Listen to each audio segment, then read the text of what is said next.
ബലഹീനനും പാപിയുമായ ഈ ദാസൻ ഏറ്റു പറയുന്നു.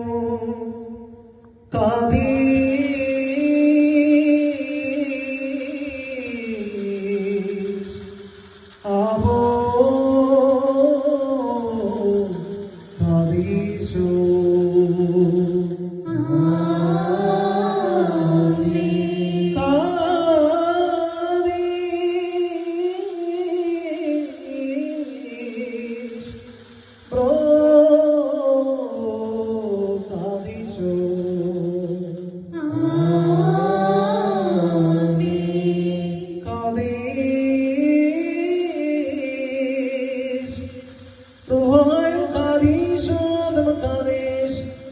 അവൻ നമ്മുടെ പിതാക്കന്മാരുടെയും സഹോദരങ്ങളുടെയും നേതാക്കന്മാരുടെയും ഗുരുക്കന്മാരുടെയും മനുഷ്യരുടെയും വിശുദ്ധ സഭയുടെ മക്കൾ വിശ്വാസികളുമായ സകല മനുഷ്യരുടെയും ആത്മാക്കളിലും രണ്ട് ലോകങ്ങളിലും അനേക മനസ്സിലും തോന്നി കണ്ണുകൊണ്ട് പാപിയായ നാശരൂപത്തെ ശുദ്ധീകരിക്കുന്നവൻ ആകുന്നു.